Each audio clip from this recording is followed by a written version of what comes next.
Welcome to this tobaccoharmreduction.net webinar, where we are extremely pleased today to welcome Dr. Konstantinos Farsalinos and Dr. Chris Russel, along with my co-moderator, Jessica Perkins. And we are to discuss one of the most important subjects in tobacco control and tobacco harm reduction, and that's the use of flavors in harm reduction. Now, we know that flavors is part of our everyday life, and it's part of many sectors. In fact, you have flavored food, beverages, alcohol. But in terms of reduced risk products or tobacco harm reduction products, flavors has become one of the focal points of debate, and indeed also of regulation of tobacco harm reduction products.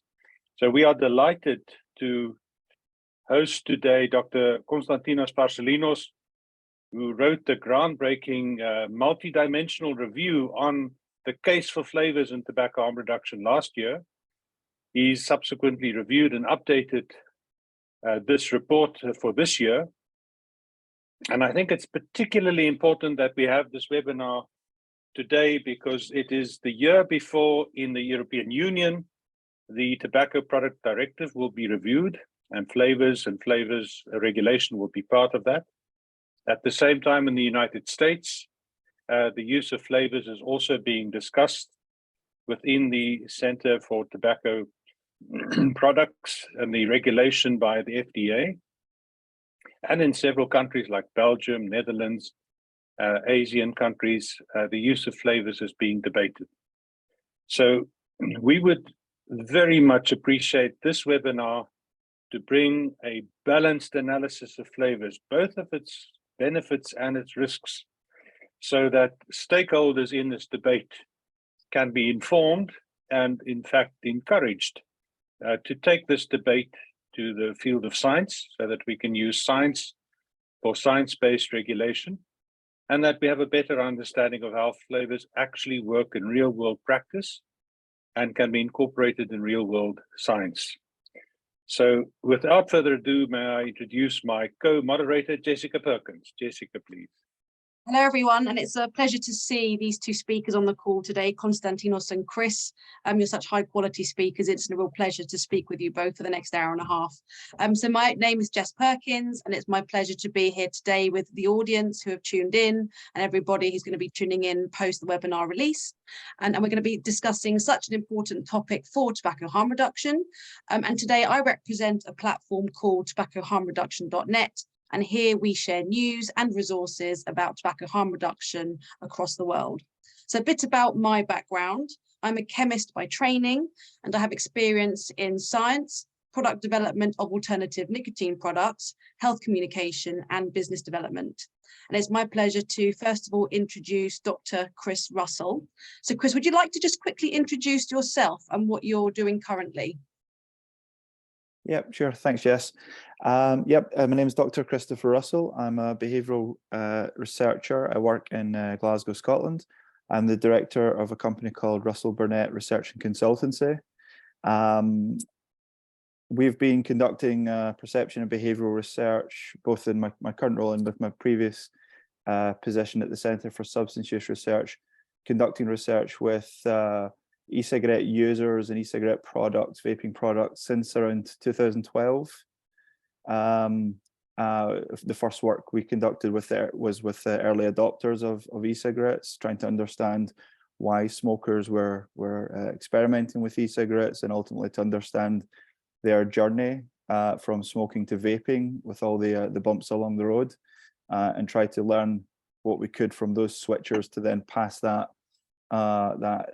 information and motivation back to current smokers who were contemplating using e-cigarettes, but at that point in time were very skeptical, uncertain of e-cigarettes. So that was the early work we did, and then we started to conduct larger cohort studies of cohorts of smokers who were new purchasers of e-cigarette products, and we followed them over various long periods of time to observe how their smoking and vaping behavior changed over time, and to ultimately understand the level of complete switching and partial switching that was occurring with those people.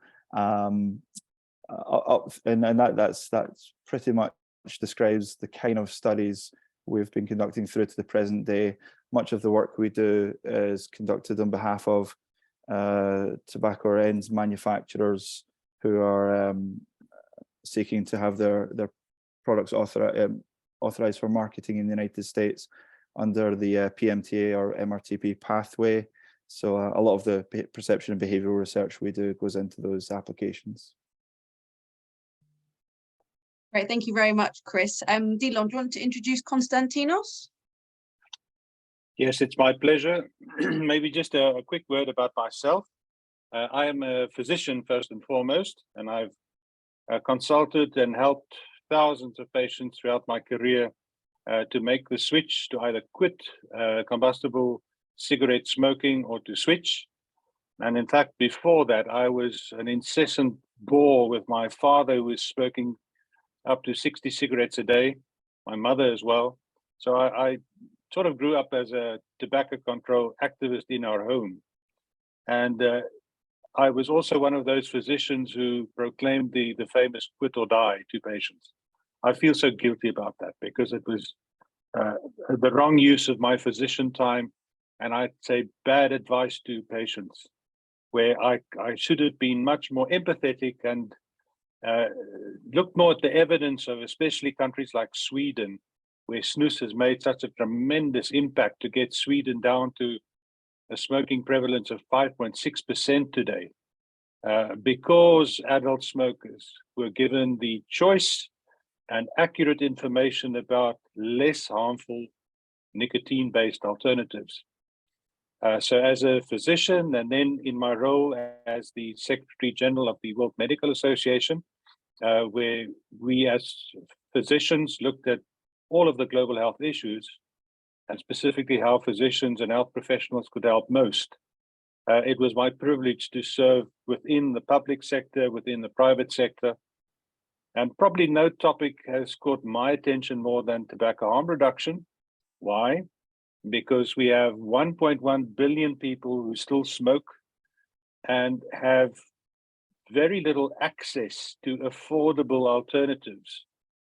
And moreover, we have the World Health Organization and most governments who are not necessarily recognizing tobacco harm reduction as a way out of smoking.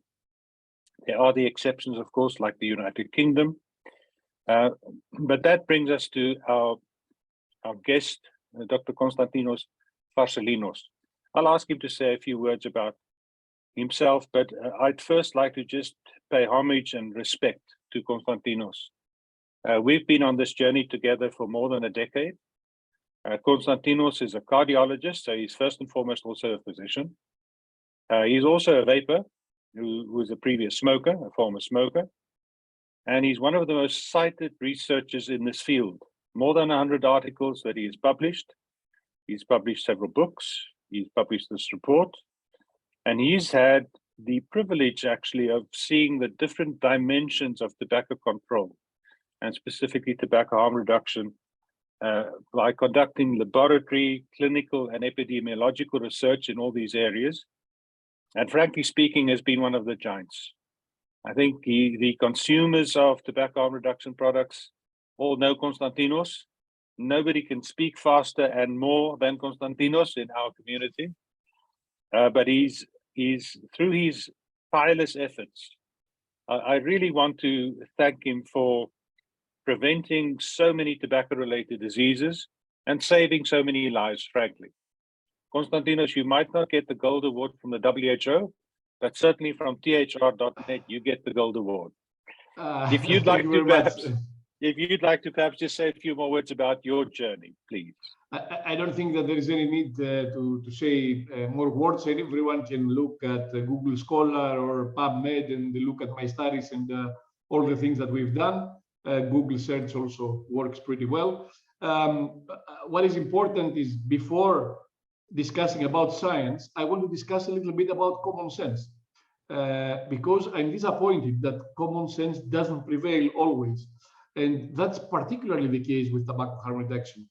It's particularly concerning that after so many years that we have this debate about tobacco harm reduction, and it initiated to a large extent with electronic cigarettes, although tobacco harm reduction existed long before that. Snus is a much older product than e-cigarettes, but the debate heated up quite extensively and quite considerably after electronic cigarettes were available in the market. It seems that many regulators and politicians still don't understand what's the difference between smoking and tobacco combustible cigarettes and harm reduction products, and they treat them in the same way. I'm going to focus on flavors, saying that, yeah, we had the history of flavors in tobacco cigarettes, and understandably so, no one liked it. Regulation was implemented to remove flavors, but tobacco cigarettes are a simple consumer product which causes public health harm. It may be anyone's right to choose to smoke if they want to, but they're doing harm to themselves, and there are no potential or hidden public health benefits from the use of tobacco cigarettes.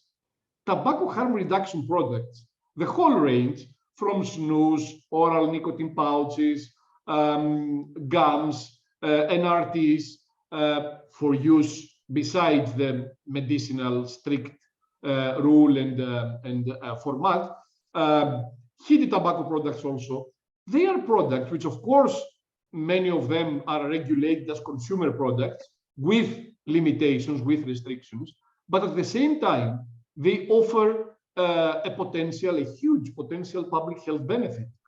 It's not the same as tobacco cigarettes. And I don't understand why everyone treats harm reduction products, specifically in the aspect of flavors, in the same way that they were treating in the past combustible cigarettes. It doesn't make any sense, and you don't need any science to prove that it doesn't make any sense. You just need to apply common sense. And I'm really disappointed that after so many years, this fundamental common sense principle that these are different products, they serve a different role, they are used as consumer products, but by a specific targeted populations and for specific reasons. If something like this, which doesn't need any science, doesn't need a lot of thinking, is still not clear among regulators, politicians, and in some cases public health experts, then I'm afraid that we're not going to have any appropriate public health regulation in this matter. So I invite everyone to simply use common sense, and using common sense and understanding that all interventions in life have both potential benefits and harms. Well, the only thing that doesn't have any potential benefit is the tobacco cigarette. And that's why there is no reason to treat a harm reduction product, whatever that is, in the same way as the tobacco cigarette, the combustible cigarette, using the history of the combustible cigarette story and regulation, and mimicking the regulatory restrictions that were rightfully so implemented during the previous years, to now mimic them and introduce them with harm reduction products. Well, it doesn't make sense, and you don't need science for that. It simply doesn't make sense. You have a very, very low harm products. You have the most harmful product which is available to everyone, unfortunately. And why do you need to think about making risk proportionate regulation? That's what we do every day in all our aspects of our lives, whether we are regulators, politicians, or even in the case of individual choices and lifestyles that we follow, all of us. That's how we make choices. It's common sense. You don't need to be a scientist. So I hope they will realize that we're talking about something very, very different. The only thing in common is the presence of nicotine, which is a different story. Let's not forget that it's not nicotine that kills everyone with smoking. Of course, in the past, just because tobacco combustible cigarettes were the only nicotine-containing products available, basically, for many decades. Many people, even in the literature, confused nicotine effects with smoking effects because the only way of getting nicotine was through smoking. But I think today, and for many, many decades now, it's perfectly clear that these are two different things. And obviously, no one will wants to, upload or advertise nicotine use initiation. But as you mentioned, Delon, 1.1 billion smokers. The rates may be decreasing. The absolute number of smokers is increasing because of the growth of the global population. So, and that is happening after more than 6 decades of established, convincing knowledge about the harms of smoking. That means that we're doing something wrong. First of all, we don't accept, obviously, that smoking is a very difficult habit to quit. Second, we don't acknowledge that our currently approved methods are not ideal. They are effective, better than nothing, better than trying by yourself, but they are far from ideal. The vast majority of smokers still fail. And that's why we need tobacco harm reduction as a supplement to all our other efforts. Now, coming to flavors, as you very well mentioned, flavors is everywhere in our life, in our food, in our drink. We like to smell things. No one likes to drink or eat something which is bland, which is flavorless. And that's not only for kids, that's also for adults. And concerning electronic cigarettes, we have seen, with Chris also, we did a survey together, but Crystal has also done other surveys. We have seen the popularity of non-tobacco, non-menthol flavors among adult vapers, many of whom have been in the past former smokers. And let's not forget that electronic cigarettes without added flavors are flavorless, basically. They have a very faint sweet flavor from basically glycerol and propylene glycol, but you barely feel any flavor when you don't add flavors to electronic cigarettes. And while, there is the usual notion, let's use tobacco flavors, let's leave menthol flavor in electronic cigarettes. Well, that's not the case. We've seen many, many years now that vapers transition from tobacco and menthol flavors to non-tobacco, non-menthol flavors. They do it because they're fed up with the tobacco flavor. They have been experiencing it through smoking for several years in the past. They do it because maybe they want to make it even more difficult to relapse. Relapsing to smoke is a tremendous problem. My father, who was a 4 packs a day smoker, had quit for 10 years and he relapsed after 10 years, going back to the same cigarette consumption as in the past. I'm just giving a personal example. I have relapsed repeatedly when using smoking cessation medications. I've tried all oral smoking cessation medications plus nicotine gums, and I've always relapsed. They were successful, but for a short period of time. So all these things make flavors necessary. Let's not forget, smokers are going to choose electronic cigarettes because they want to substitute the experience they get from smoking, which is both senses and the behavioral aspect, the motion, the hand-to-mouth movement, and so on. They want to substitute that experience with another experience. And they need to have experiences that they like. Choice, initially 10 years ago, we were discussing about the medicinal regulation.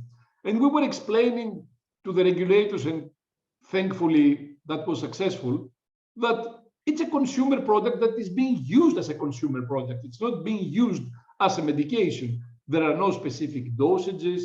There are no specific dosing regimes, 2, 3, 5 times a day. Everyone chooses products based on self-preference.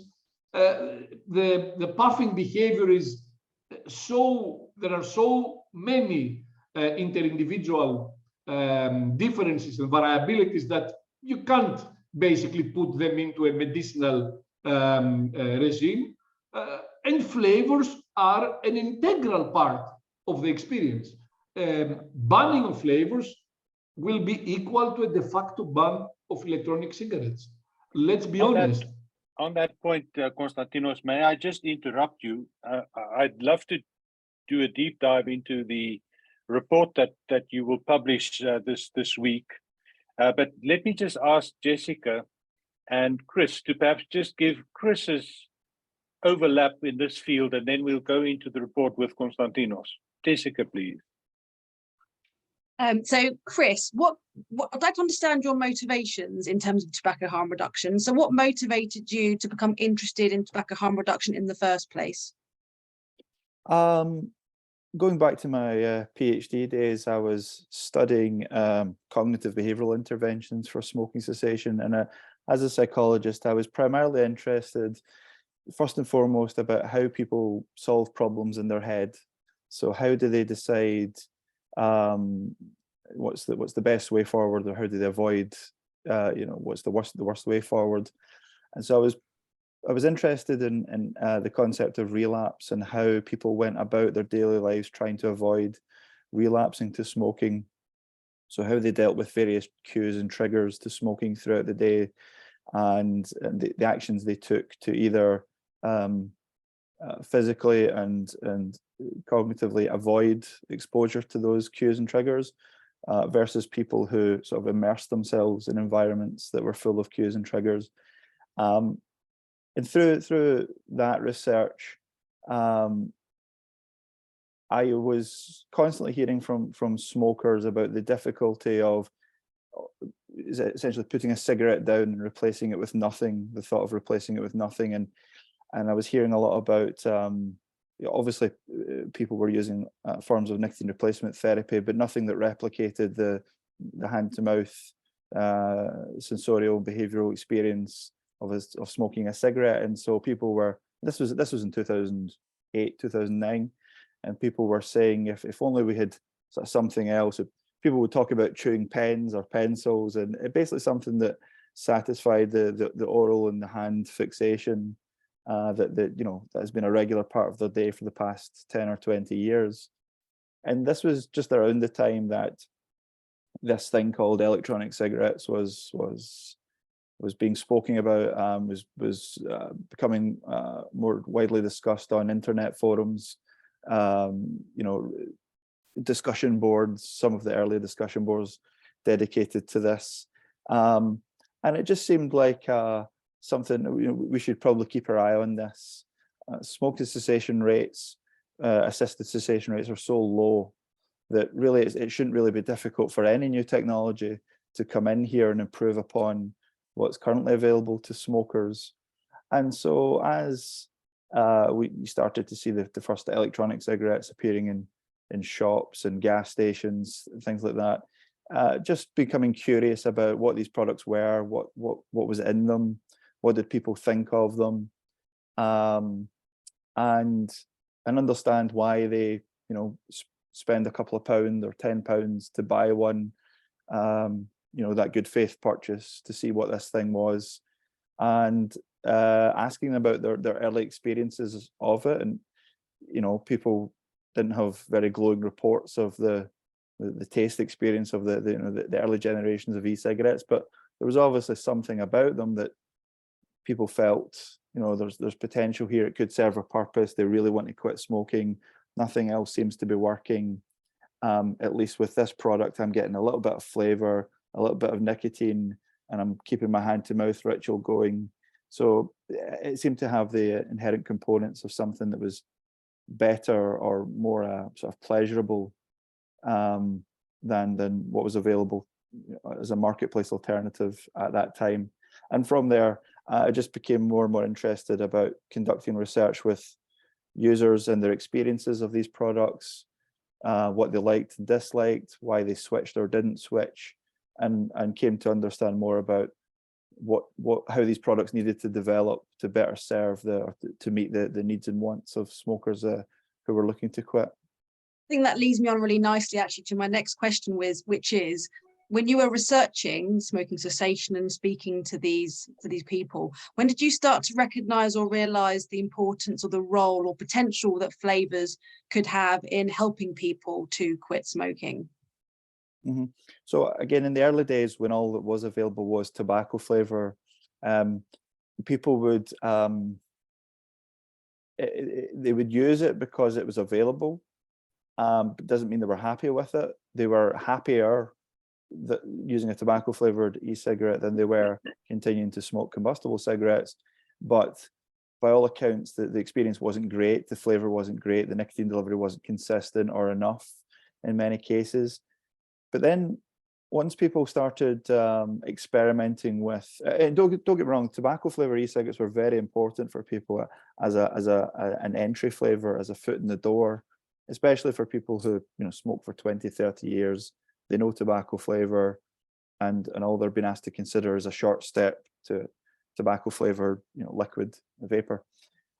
So it does serve that important purpose. But what we were then seeing in our research was that an increasing proportion of new vapers, smokers turned new vapers, were initiating e-cigarette use with a flavor, something flavored other than tobacco, most commonly fruits, although there were candy and sweet flavors as well, but most commonly fruits.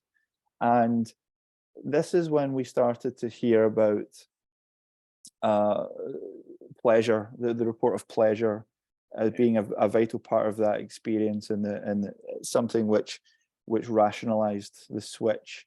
Because prior to that, and as was the case with nicotine replacement products or Chantix, varenicline, bupropion, and any other medications, those products they're intended to be tolerable. They're not intended to be pleasurable. They're designed to be effective, but not to be enjoyed. And so for a lot of smokers, the process of quitting smoking was about gritting their teeth and getting through it and achieving the outcome. But it wasn't a pleasurable process. And for a lot of people, it was quite uncomfortable, waking up in the middle of the night or not being able to concentrate during the day.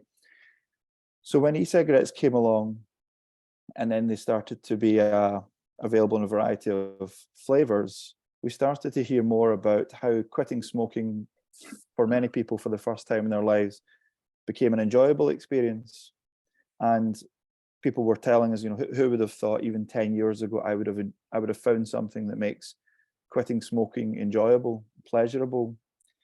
So it was clear that the pleasurable experience of vaping and the variety of pleasurable experiences that were afforded through the variety of flavors and the nicotine strengths and device types and so on, was key to scooping up more smokers, to meeting the needs of more and wants of more smokers than was just available with the simple first generation tobacco flavored products. So really, when the flavor market started to proliferate, obviously we then see a huge jump in interest in vaping, and that's when, by all accounts, the population surveys in the UK and the US show that the rate of switching started to increase. That's when we thought, and Konstantinos and others in the field thought, flavors appear to be a significant design feature of e-cigarettes that are assisting a proportion of smokers who were not previously served by only tobacco flavored products. And so that you asked Jess about motivation. That motivated myself and colleagues to start to design research studies, both cross-sectional and longitudinal studies, to assess the role that non-tobacco flavors play in smoking cessation, not just in the successful outcome of quitting, but the intention to quit, the attempt to quit, and then the success in quitting. So trying to establish the extent to which non-tobacco flavors contribute to each of those cessation outcomes versus tobacco flavors. So yeah, because that leads Jessica, sorry, if I could one more. interject it, sure. Sorry. Let's have one more question for Chris about the role of flavours in cessation. So in your experience, Chris, and the research that you've done, can you conclude that flavours, be it non-tobacco flavours, are very effective in preventing relapses for people that have managed to partially switch, for example, dual users? Because research has actually shown that people that vape non-tobacco flavours, fruits, puddings, etc., are 3 times more likely to quit smoking completely and not relapse back into smoking. So would you say you've actually seen that in your research? I would say there are several studies, particularly longitudinal cohort studies, some of which I've been involved in and many others conducted by other colleagues, that do show that predominant or exclusive use of a non-tobacco flavour is associated with higher levels of positive outcomes, quitting outcomes, versus those who predominantly use tobacco flavoured e-cigarette products. However, that is one type of evidence, longitudinal prospective observational studies, that's one type of evidence. And I would say that there is, at worst, a mixed case and at best a good case to suggest that when there's a marketplace of alternatives and people have freedom to choose which flavour they wish to use, most people will choose to use non-tobacco flavours, and those people will typically are typically more likely to achieve a positive outcome than those who choose and use tobacco flavoured products. However, there's also, I would say, a dearth of evidence from randomized control trials showing that type of outcome, and that is the level of quality of evidence that regulators are expecting / demanding to see, both from academic institutions and industry. And at present, I would say there's just not enough studies in which e-cigarette flavors are randomly assigned to smokers, and those smokers are followed over time to observe both how they used the assigned flavors and what the levels of switching and cigarette reduction are achieved in the long term. So I would say that there's promising evidence from both cross-sectional and longitudinal cohort studies, but by we I mean both anyone involved in this space, academic institutions, industry, need to be thinking about study designs in which e-cigarette flavors are randomly assigned to smokers, and those smokers are followed over time to observe change or not in their smoking behavior. So it depends. To your question, Jess, it depends what you count as evidence. There are certain forms of evidence that show the promise of flavors, and then in my view, there's an absence of other types of evidence which will be more convincing when put on the desks of regulators around the world. Excellent. Thank you, Jess. Thank you, Chris. A cheeky question before we put Konstantinos on the spot. Have you ever vaped yourself, Chris? No, never. I've never smoked a cigarette, not even a puff. I've never vaped, not even a puff. I, to the best of my knowledge, have not consumed nicotine in any other product apart from tomatoes. No, I'm a never smoker, never vapor. So I don't have the personal experience of Konstantinos and millions of others. I don't personally know what it feels like to withdraw from cigarettes. I don't know firsthand about the experience of moving from combustible to non-combustible products. In a way, that's a hindrance, but I tend to view it as it motivates me to ask more detailed or granular questions to the people who participate in our research studies, to try and elicit from them in their own words, rather than putting my personal or subjective experience into the research. I have no subjective experience to call upon. So everything I know about the experience of smoking cigarettes or vaping e-cigarettes, I get from our research participants and from people who participate in the other studies that are published. And to me, that's a good thing, because my view of those experiences is not clouded by my own experience. I just read the testimonies and accounts of people who have been through it themselves, and that's how I learn about what these products are, how they work, and what they mean to people. Thank you, Chris. So Konstantinos, if we can delve deeper into the review of 2022. So just as a recap to our audience, and just, if I may, just welcome you warmly to this discussion. Your presence and participation is greatly appreciated. So the 2021 Flavours review had a certain structure. You were putting together the case to policymakers and other stakeholders in tobacco harm reduction.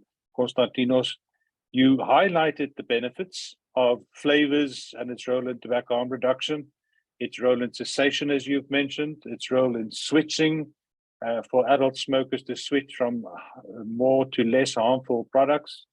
And then you also delve deeper into the safety profiles of Flavours. And I found it particularly interesting with the 2021 review that you put the equivalence of nicotine replacement therapy, the gums and patches, and the gums, for instance, which are all flavored. You put the safety profile of regulated tobacco harm reduction products almost at the same level as NRT, certainly with regards to flavoring. And then you also, in the review, as our readers will see in the 2022 review, you've looked at the risks, both at a safety level and also at an individual health and population health level. And then you end the review by calling for risk proportionate regulation for Flavours as well. Now, just for this 2020 review, were there any research studies or insights that you thought are particularly important for the policymakers and other stakeholders?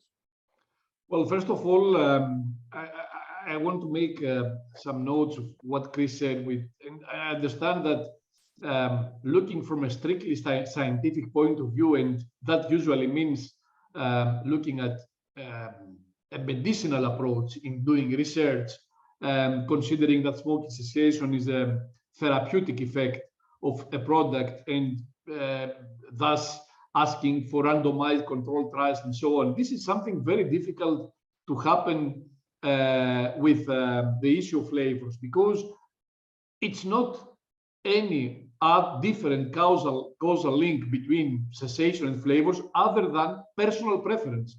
And you can't randomize preference. Preference is exactly personal, and it's different between individuals. And that's why randomized trials trying to assess the effect of one specific flavor or even a group of flavors is going to be very difficult. I know many vapers who, former smoking vapers, who like to use sweet flavors. Personally, myself as a vapor, I hate sweet flavors. I can't stand them. I can't use them. That's why we have thousands of products with thousands of different combinations of flavors, and you see some people trying and choosing specific group of flavors versus another. And another important phenomenon that is known in physiology and is happening with flavors is the issue of olfactory fatigue, which means that once you are exposed to the same sensory experience in terms of smell, taste, over time and again, and we know that people vape throughout the day, every day, regular vapers, which means that they are exposed all day to the same flavoring. If they don't switch between flavors, they get what we call olfactory fatigue, which is an experience, a desensitization, I would say, of the olfactory receptors, which makes the flavoring, the smell, bland. Basically, the flavoring disappears. You start feeling that you're using something flavorless, and this and the receptors recover once you switch flavor. So going from one flavor to another one, even if they are in the same group, you experience this resensitization of the receptors, and then you may feel again the previous flavoring that you were using. And this is something that we noticed in survey of experienced electronic cigarette users back since 2013. They were telling us, many of them, that they were switching pretty frequently between flavors, a substantial proportion daily or within the day. And the reason they are switching between flavors is mostly the issue of olfactory fatigue. So personal preference plus the issues of olfactory fatigue, which make people change and switch between flavors all the time, makes it very, very hard to approach the issue of flavors and their effect on smoking cessation to the same level or in the same way as we do with a medicinal product, where you give a pill and you expect it to work or not work, let alone that smoking cessation is not an instantaneous process. It's a process that lasts a long time. You know, people will start by being dual users. Some may quit smoking pretty rapidly. Others may need more time.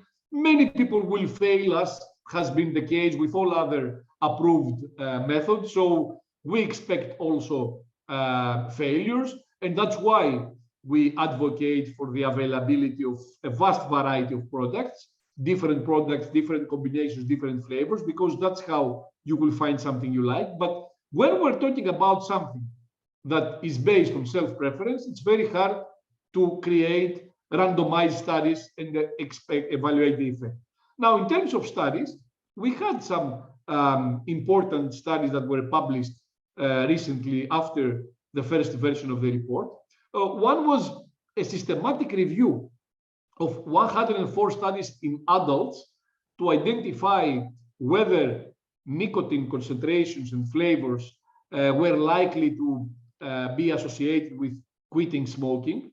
And the study found basically that higher nicotine concentration and access to a variety of flavors were associated with higher appeal for smokers to use these products. And higher appeal means more likely to help someone quit or reduce smoking. So again, we're going back to basics. Why do these different combinations of products and different flavors exist? In order for smokers to like using the products, in order to create for them a positive experience that will help them reduce or quit smoking. If you don't do that, if you don't create products that are appealing for smokers, of course, nothing is going to work like a miracle. Nothing is going to force a smoker to quit. Unfortunately, we've seen the issue of relapse, that it doesn't work automatically. First of all, the smoker must be motivated. And then we have the issue of information, misinformation. And you understand how motivation is linked to receiving appropriate, balanced information about these products. If the perception is that these products are equally or more harmful than smoking, then why would the smoker try these products? They would not. So appropriate information is key.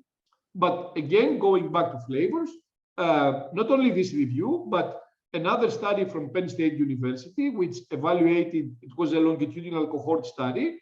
They examined experienced vapers over a period of 5 years to see their transition in flavors used. And basically they saw what we have seen in surveys, and Chris, I'm sure, have seen over many, many years that we're doing surveys, a strong transition from tobacco and menthol flavors to non-tobacco, non-menthol flavors. In that case, the preference for tobacco and mint or menthol flavor decreased to almost half the rate at baseline, from 40 to 22% at follow-up. The preference for fruit was stable at that time, but for chocolate, candy, and other sweet flavors, it went up by more than 50%, by about 70%. And more importantly, almost all vapers, I mean 98% of the cases of the participants in that study, were using more than one flavor on a regular basis. going back to what I told you, that variability is also necessary for every single vapor, because they need different flavors and they need to switch on a regular basis. And out of those who were using more than one flavor, only 11% reported that their preferred flavor was a tobacco flavor. So you understand that those were long-term vapors. Most of them were former smokers, and you see, and they were, of course, all adults. So, and that's why the university also released a press statement saying that adults and not just teens like electronic cigarette flavors. But let's be honest, even elderly want to experience flavoring in anything they drink or they eat. So it's nothing. It's nothing strange. It's nothing that we didn't expect. I think that the issue of flavors is something that, first of all, makes common sense. Of course, we expect some potential harms coming from the adoption of these products by non-intended populations. I mean, by youth, by non-smokers. Nothing is risk-free, of course. So we need to look at the totality of evidence and to look at the net public health effect. Because I don't think that we should punish a group, for specifically smokers, in order to avoid youth adoption of electronic cigarettes and the effects that flavors may have on youth adoption. And at the same time, we are not at all certain that banning flavors is going to prevent youth adoption of these products, because there are many other routes. First of all, the creation of a black market, which is going to be even more tempting, I think, for teens to start using, illegal black market products. The lack of control over the quality of the products and over the market as a whole by the regulators. No one will know what kind of products will be available in the black market. The use of food flavorings, which of course we know that most flavorings in electronic cigarettes are coming from the food industry, but flavorings available in flavor concentrates for food products are dissolved in vegetable oil usually, and it's not appropriate to inhale oils, specifically vegetable oils. But in an effort of someone who has been using flavors for a long time, or who is looking for different flavors, to get products that are not available in the market because of a flavor ban, people may end up using food flavorings, and that's going to be completely uncontrolled, and that's going to be harm for the user through a regulation which was supposed to protect public health. So the regulators need to consider all these issues, and that's why I say that we need to look at the net public health effect. We need to look at the totality of evidence. We need to look at different scenarios and not always think about the ideal scenario, which is not at all certain that it's going to be the case, that by eliminating flavors, we're going to eliminate youth use of electronic cigarettes. I seriously doubt that this is the case. At the same time, however, we are going to cause a lot of harm, not only to former smoking vapers, but also to smokers who are potential candidates of using these products in the future in an effort to quit by switching to these products. So many unintended consequences. Maybe the motives are great, but we need to always judge the outcome and never the motives. So what matters is the outcome and not the motivation. So I think that regulators need to be extremely careful. And the first thing they need to do is understand from a common sense perspective and not from a scientific perspective, what is the difference between a nicotine containing harm reduction product and a nicotine containing combustible cigarette. If they understand this basic fundamental difference in terms of the public health impact, I'm talking about this. I'm not talking about, for example, the lack of combustion, which are different issues that, of course, justify the availability of these products. But in terms of, what is the situation with harm reduction products in the market. Who are they? To whom are they intended to be used? Who should be the targeted subpopulations?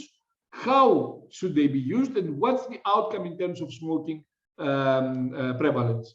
I think that when they understand the public health, the potential public health benefit coming from these products, I think that they're going to be more careful in looking at the totality of evidence and evaluating all different scenarios. But they need to start from that. I just a word on that so that we can just get Chris's view as well. Jess, I think Konstantinos has very clearly addressed the cutting edge of this debate, which is how regulators will see the science, the common sense factor, and he's in the report as well as in his spoken comments now, has made it quite clear that regulators have a deep responsibility to make sure that they take into account real-world practice, real-world science. You were going to ask Chris about his take on the benefits and risks of flavors in tobacco harm reduction. And before I do that, I just want to invite all of our participants to, if you have any questions, please put it in the chat box. And then once we have completed the basic interviews, we'll pose the questions to our two guests. Yeah, we have a question from Jeannie in the Q&A section. So if we could put all the questions in there, that would be great. And we'll do that at the end, shall we, Delon? Yes, so for Chris, my next question is, now we're on the topic of the 2022 Flavours in THR review, what do you see as the main contribution of this report in the current debate on flavours?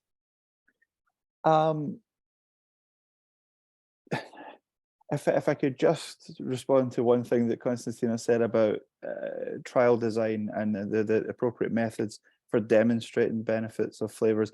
I completely agree with Konstantinos that a randomized control trial, which is intended to isolate the effects of drug interventions, is not the most informative study design for explaining why people choose the products, choose the vaping products they choose, and why those products are effective for those people.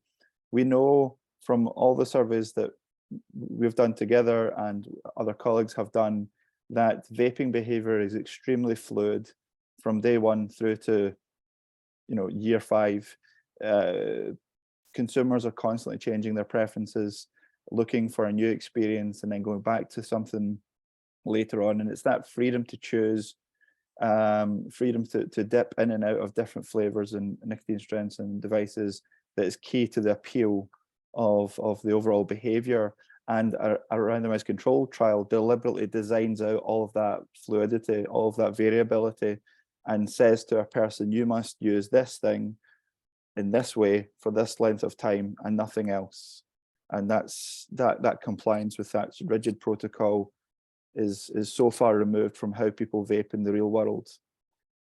And actually it forces people into sort of what are naturalistically rare behaviors.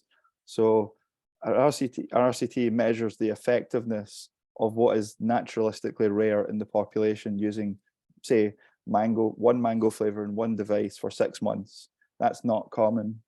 Or using a tobacco flavor only that flavor for 6 months. It's not common. So we can ask, how useful is it to know the effectiveness of a behavior that is so rare, naturalistically rare in the population? Wouldn't it be better just to give people freedom to choose the products they want to use and observe how they use it and how they change? My answer to that is yes. My concern, though, is the types of evidence that regulators are looking for, and this bears on Konstantinos' point about common sense. Everyone who has been involved with e-cigarette users and e-cigarette products for the last 10 years knows that a key factor in the appeal of vaping is the huge variety of choice, possibilities, combinations, and freedom to pick something up, put it down, move to the next thing, and so on, and satisfying different needs in different moments. And that's not well captured by a clinical randomized control trial. But my concern is that regulators around the world are considering futures where, say, only tobacco flavored products are available to people, And their argument is that because the non-tobacco flavors are so much more attractive to youth, and I'm stressing here, this is not my argument, but this is the argument of regulators, because non-tobacco flavors pose a much higher risk to youth, for youth initiation, their question is, can't we achieve much the same level of quitting just by allowing the marketing of tobacco flavors? And the onus is then on a company, an industry, to demonstrate that people who have access to a variety of flavors or even a single non-tobacco flavor are likely to achieve a higher level of positive outcomes than are people who only have access to tobacco flavored products. And unfortunately, that necessitates forcing some smokers to only use tobacco flavored products for a period of time, while affording another group of smokers the opportunity to choose which flavors they want to use. So it's from a regulator's perspective, they want a type of evidence that demonstrates that having access to a variety of flavors of non-tobacco flavors, or even just access to one type of flavors, whether it's fruits or even just a mango, for example, that those circumstances yield more positive cessation outcomes than the group who were deliberately, their choice was restricted down to a single thing, because that may be what the marketplace looks like in America or the Netherlands and so on in the future. So they want to know that the null hypothesis is that we get the same levels of quitting smoking with just tobacco flavored e-cigarettes as we do with non-tobacco flavored e-cigarettes. And the regulators are saying, prove that null hypothesis to be wrong, to be false. And unfortunately, what they're asking for then is for researchers to isolate the effects of individual flavors or flavor groups. So that's me responded because I'm sure he'll respond back to me. Well, yeah, exactly. Okay, and before you move to the next thing that you want to say, let's stay here for a couple of sentences. The nature of the e-cigarette product and the way that it's used does not preclude the creation and the development of randomized controlled trials. But as you mentioned, randomized controlled trials should focus on the product, so e-cigarette use versus nothing or versus an NRT or whatever else, but with, exactly as you mentioned, with freedom of choice in terms of nicotine concentration and flavors, even devices, I would say. So focus on the product, but the product has such a huge variability, as you mentioned, that you cannot isolate and use one device, one nicotine concentration, one flavoring for all. So we can have randomized controlled trials, but they're going to be very different from what we are used to with a medical product. And then what you said, again, it's not a matter of just quitting smoking for a week or for a month. It's quitting smoking is a long-term behavioral change and lifestyle change. You know, we don't know how the variability or the lack of variability of products will affect the future adoption of these products or the future relapse back to smoking, because at some point I don't have any choice and I don't feel satisfied. You know, unlike smoking, where smokers usually use one brand for many, many years, this is not happening with electronic cigarettes.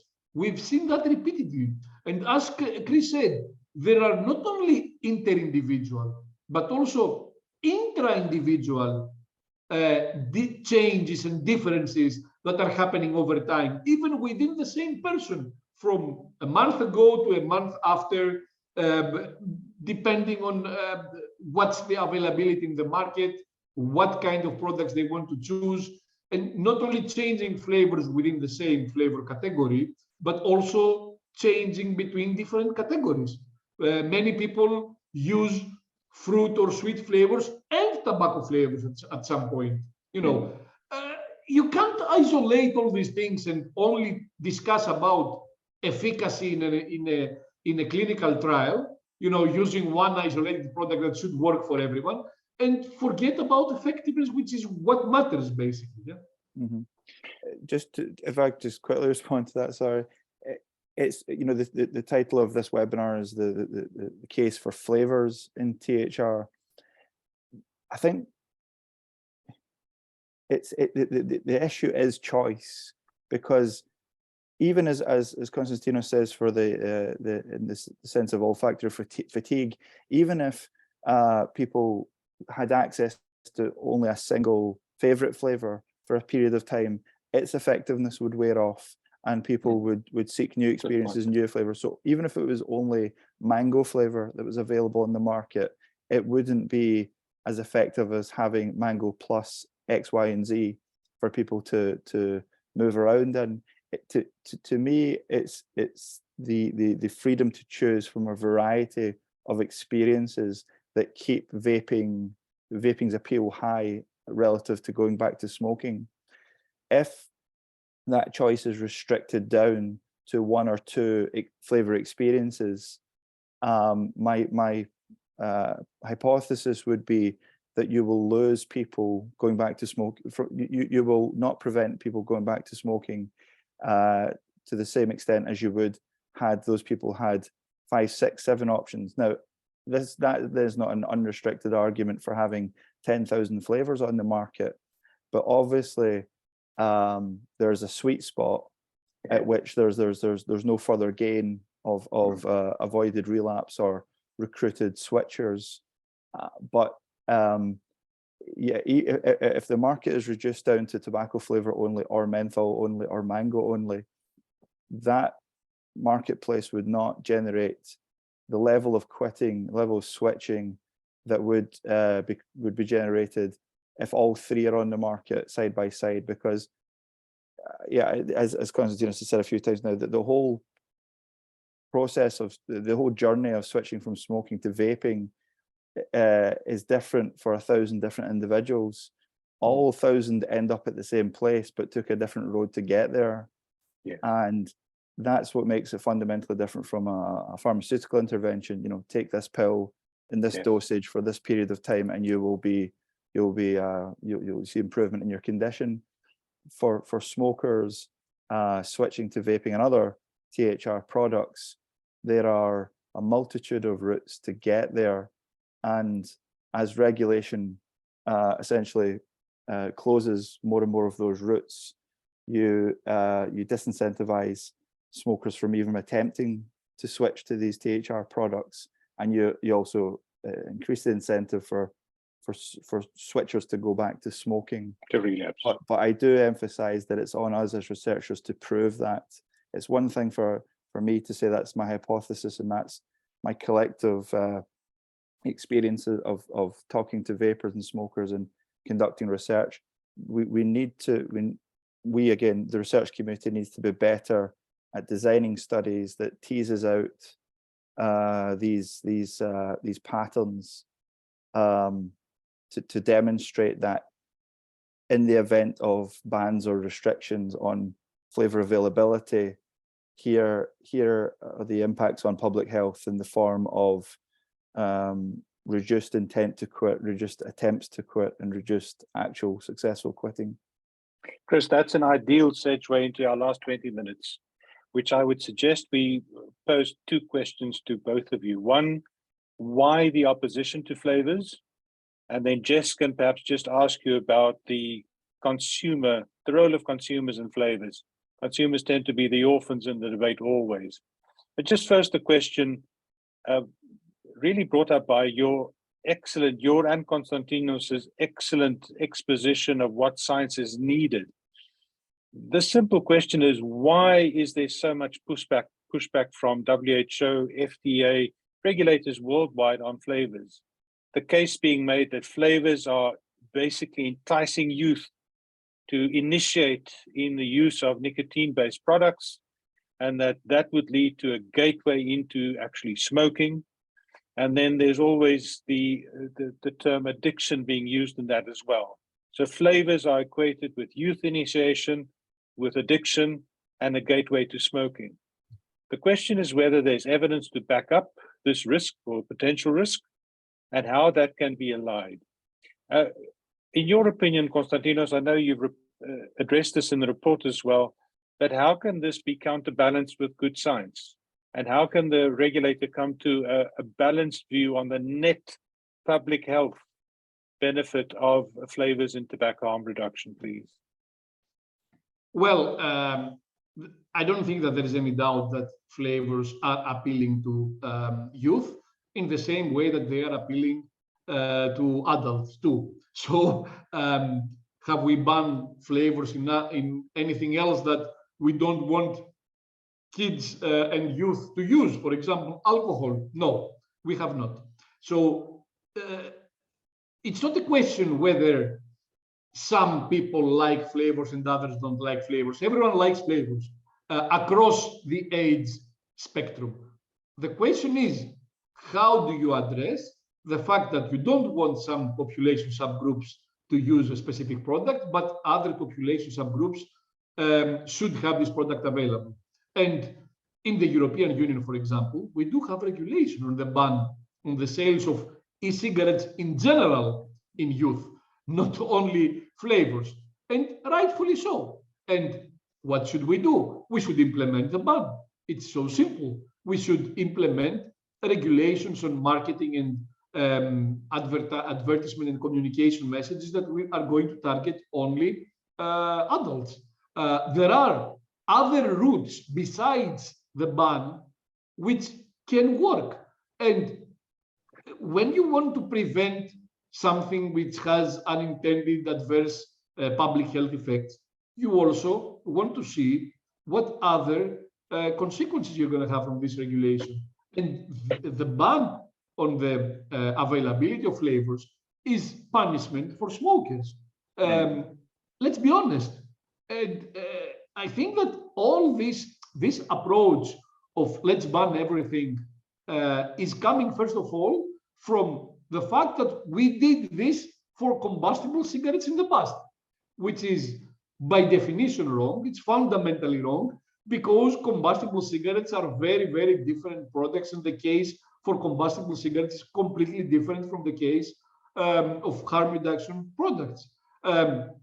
Unfortunately, the presence of nicotine, and in some of these products like e-cigarettes and heated tobacco products, the resemblance in terms of behavioral use of these products create a confusion that we're having a second case of the case of combustible cigarettes in the past, and that's very, very far from truth.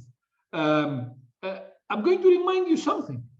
We are in the European Union in a region where every country allows legally the sales of tobacco cigarettes, but no country is allowing to have a market for snus, which is, I mean, not only by far less harmful, but it's the only product that has so much evidence, long-term epidemiological evidence. We're not talking about laboratory evidence, cell cultures, animal experiments, or limited human evidence. We're talking about long-term epidemiological studies. We even have meta-analysis.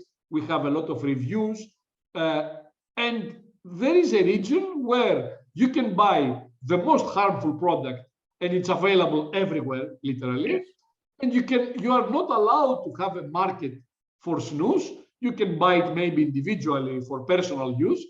It's been treated like opioid drugs, basically. Yeah, personal use is acceptable, but we can't have a market. I mean, these are the kind of paradoxical situations that a bad regulation creates. And I think that the regulators have a lot of misconceptions and misperceptions about harm reduction products. And that's why I said, let's use common sense first and then look at the science, because it's not clear. Konstantinos, to that point, just moving to Chris. Chris, you made a plea to respect the regulator and also provide the regulator with the studies that they are requesting. But to this question of the opposition to flavors, are there any other ways in which this situation can be allied so that there's a good balance between benefit and risk, and ultimately for the regulators to be held accountable for the regulations that they impose? Yeah, and so earlier on, Konstantinos used a phrase. It's not the intention that matters; it's the outcome. And in that spirit, the evaluation of the effects of policies are so important. It's so important not just to implement a policy and then leave it.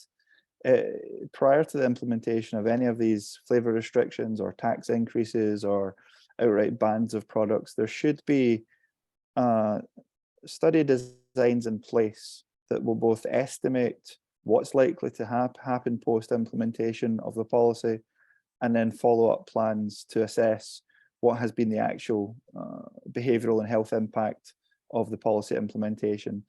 And as we're seeing now, as more and more publications are coming out with greater frequency, showing that flavour restrictions at the state level or the city level in the United States are not having the desired effect of reducing youth initiation or youth use of these products, but actually they're showing that there's a symbiotic relationship between e-cigarettes and cigarettes, such that if you implement policies that disincentivize e-cigarette use, you inadvertently increase cigarette use among both youth and adults. So whether it's to ban flavors in e-cigarettes or to increase the tax burden on the tax levy on vaping products, which bring them more in line with the price of cigarettes, what you see is that these products act as substitutes for one another. When flavors are available and they are less expensive than e-cigarette products are less expensive than cigarettes, cigarette smoking prevalence reduces and vaping prevalence increases. When you restrict or limit access to the variety of e-cigarette flavors, or you increase the price on those vaping products, vaping prevalence goes down, cigarette smoking prevalence goes up. So, well said. I mean, but it's important that these city councils or state legislatures are not just implementing bans because they're the policy du jour. They're vote winners. Yeah. They're obviously popular among the constituents. But if they are having it doesn't matter what it doesn't matter what the intention of the policy was. If what is actually occurring post-implementation are outcomes that are indicators of ill public health rather than improved public health, it's incumbent upon those policymakers to revisit the policy and ask, how should we proceed from here? Should we continue with this? Should we adapt, revise, amend, delete? That is good governance, good health policy governance. And you mentioned accountability, Delon, and that is accountability. It's examining, did our policy achieve what we wanted it to achieve? Yes. And if we're seeing unintended consequences, why are those occurring? And we could better learn about the relationship between vaping and cigarette smoking. Chris, thanks. Sorry, yeah. Well, Chris, I thank you. think that, the problem in Europe especially is that once a policy is implemented, it's extremely hard to reverse that policy. Yeah. There are many reasons that have nothing to do with accountability. Probably it's the contrary of accountability in this case, and have nothing to do with science. Look at snus. I mean, look at snus. We have so much evidence and still no one has reversed, the EU has not reversed its policy of banning the marketing of snus. But even more ideally, let's look at the current policy, which has been implemented in all member states since 2016. It was voted back in 2014. And let's see, where are the disasters that happened from this policy so that we need additional restrictions? Look at the policy in the UK, which has been more open, more brave from the authorities. I mean, they didn't just allow the product to be marketed. The authorities endorsed the products there. And where are the disasters? So instead of, trying to predict what's going to happen if we change, or using some modeling to see that to identify that this change led to this effect and it would have been otherwise if you didn't make the change or you didn't implement that policy. let's look at the reality today, and let's look at all these past 6 years. What kind of a disaster did we have with electronic cigarettes, with the availability of flavors for so many years and even longer? I mean, even before the regulation was implemented, we had flavors in Europe since 2010. So what kind of disastrous event happened because of the flavors over the past, let's say, 12 years, in 6 of which the products were completely unregulated and available in the market? The answer is that nothing bad happened. Not in youth. Yes, we had some experimentation. Yes, there is always some experimentation, but nothing crazy happened. Nothing happened before the regulation. Nothing happened after the regulation. So why add more restrictions? What Chris said, the policies that introduce restrictions in e-cigarettes and result in more smoking in both in youth and adults. This play between the two products is basically common sense. Electronic cigarettes and tobacco cigarettes are competitors. That's exactly what they want them to be. That's it. And that's what the regulators are preventing them from being. Because more restrictions, whether in the forms of taxes or restricting variability of products, is going to reduce the competitiveness of electronic cigarettes versus tobacco cigarettes. And that means that it indirectly protects tobacco cigarette sales. On that note, so let's look at, there are 2 questions that yes, I maybe just one last question by Jessica on how the voice of consumers can better be heard, and we want to thank some of the consumer representatives on this call. Thank you for joining Atakan. Jess, maybe you can pose that question and then we'll address the 2 last questions before we wrap up. Thank you. Yes, a question to both of you just briefly. How best do you think could the voice of consumers be heard? And are there any best practices that we can learn from other consumer movements? For example, the HIV patients who advocated for affordable, accessible antiretroviral treatment. So any learnings or thoughts from you both would be appreciated. So Chris, do you want to go first? Yeah, sure. So years ago, I think 2014 or 15, as an offshoot from some of the research studies we were conducting, we created a sort of resource called Vapers, helping smokers to quit. And the idea was to create brief testimonials from people who have switched to vaping, to give, in 3 minutes, what's their story, what did they experience, the good and the bad, and how they got to where they got to, and to pass that information and that experience back to smokers who were interested in e-cigarettes, a bit skeptical, a bit scared, to give them the motivation and information they needed to go forward and try vaping. What we realized is that what is critical for a mass migration at a population level, or a population level thought about this issue, is there needs to be good synthesis of the voices of vapers and smokers and consumers in general into a small number of places, to the extent that policy decision makers, they don't have time to understand the nuances of the issue.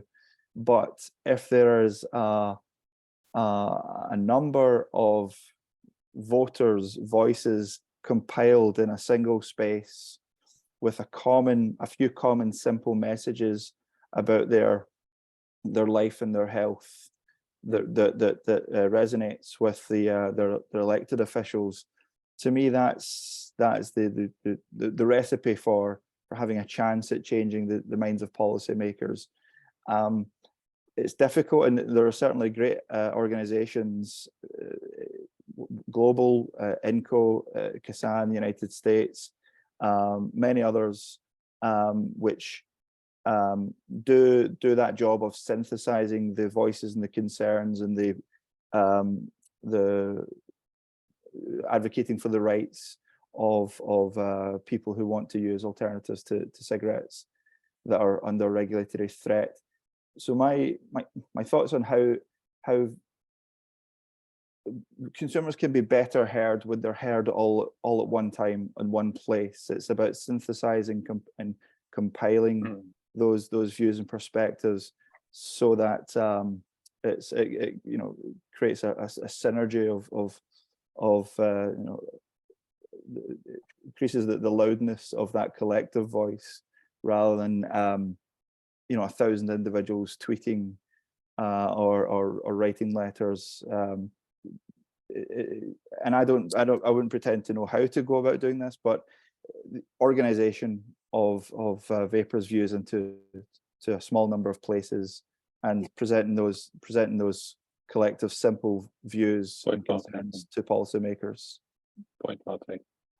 There is no doubt that the consumer experience is particularly important. I'm going to tell you my personal story. When I first started working on electronic cigarettes, I was a smoker. That was at the end of 2011. I had no idea basically about electronic cigarettes. I only knew that they existed.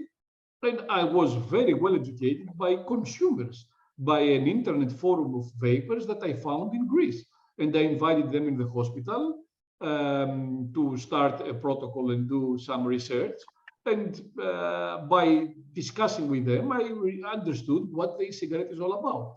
But I want to address a couple of questions that are available. One Please. is by Jenny about the BSI, the British Standards Institute, that is appears to suggest that sweeteners should be banned on the basis of consumer safety in electronic cigarettes, and they are creating some product quality and manufacturing standards for e-liquids. And she's asking what this means for the products and the industry. Well, I'm not an e-liquid manufacturer, but I can tell you that if tomorrow the government decides to ban sugar use in food products, most of the food products will be useless. We use sugar in small quantities, from bread to anything you can imagine. We add some sugar. Even in a tomato sauce, we add some sugar. I think that sweeteners are necessary at reasonable quantities, as with everything in all consumer products. We need to apply common sense. And when you add reasonable quantities, there is no research suggesting that this is harmful for the consumer. Perhaps there may be some increase in acetaldehyde levels, because usually when you overheat sugars, but they're not using only sugars as sweeteners, they're using also artificial sweeteners. There may be a production of more acetaldehyde, for example, but still the levels are by far lower than what we experience in the environment. We're talking about traces, about minute quantities. So yeah, I think that it's going to be a huge problem if they ban sweeteners, considering also that almost every food product contains sugar and sweeteners at very low in many cases, but they do contain sweeteners. Even salty food contains some sweeteners. The next question is whether there is an established causal link between flavors and youth vape initiation. Well, I'm going to answer more broadly. I don't believe in the getaway theory. I believe in the common liability model. I think that the common liability model explains much easier and more convincingly the poly-use of different tobacco products by youth. It explains the poly-use of different risky behaviors, the poly-risky behaviors that youths adopt. So use of alcohol, use of marijuana, smoking, vaping, all these things. And I think that there is a lot of research, and we also mention this in the report. I also mention it in the report that the common liability model better explains these behaviors and transitions in behavior. So, for example, the National Youth Tobacco Survey lists flavors as the third, if I remember well, cause for using e-cigarettes based on self-report by the teen participants. Peer pressure and use by friends and family are the top reasons for trying electronic cigarettes, not flavors. So again, I think that we are not going to be able to find the causal link, but for the regulators, it doesn't seem to matter a lot if we found the causal link. Well, thank you, Konstantinos. We need to wrap up. Thank you for addressing those questions as well. Chris, if I could ask any final remarks or perhaps a response to one or two of these questions, and then we'd like to wrap up our session together. Thank you. Yeah, just very quickly, another thought about how, the contribution that consumers can make to driving tobacco harm reduction is obvious, that it's essentially keep doing what you've been doing for the last 10 years. Keep telling smokers about the products you're using. Keep telling them where they can find these products and buy them. Offer them, sample your product. I gave a talk years ago, I think it was 2017, when I said that vapers in the vaping industry were the primary drivers of tobacco harm reduction in the United States. And I think it's still true that most people are still becoming vapers, or switching from smoking to vaping because of the word of mouth of consumers and because of the product innovation development of industry. So both the vaping community and the vaping industry, I think, are can legitimately take the credit of being the ones who are driving a mass migration from high risk to low risk products. What a wonderful strapline to end this webinar with. I agree with you, Chris. I'd like to wrap up by thanking Konstantinos and thanking Chris and thanking Jess, just to make sure that our community knows what the next steps would be. So the 2022 review will be published on Konstantinos' own blog post, his own website, as well as thr.net within the next week or 10 days, depending on the final editorial work. And we will also send it to those who attended this webinar and to some interested stakeholders. But we can't thank you enough, Konstantinos, for the work that you have done in this community and to help save lives of adult smokers. Chris, Thank you, Delon. same to you. Same to you. We cannot thank you enough. One day when the history is written up, the two of your names will be mentioned as important champions for a worthy cause. Any last word from you, Konstantinos? No, I think that we need to make the politicians use more common sense. And I think that we need to eliminate, and it's being very hard over so many years, to eliminate this misconception and this mischaracterization of harm reduction products as something similar to combustible cigarettes just because they contain nicotine. And we need to understand that the enemy is not nicotine right now. The enemy would be nicotine if we had eliminated smoking and we only had non-combustible nicotine products in the market. Maybe at that time we could discuss about nicotine being the enemy, although I doubt that this is really justified. But in any case, today, nicotine is not the enemy. And by pretending that nicotine is the enemy, we are indirectly, and that's something that they need to consider very carefully, they are indirectly protecting tobacco cigarette sales. Thank you very much, Konstantinos. Thank you, Jess. Thank you, Chris. Thank you, Konstantinos. And thank you to all of our participants. Thank you. Bye. Thank you. Good to Bye. see Bye. you. Bye. Bye.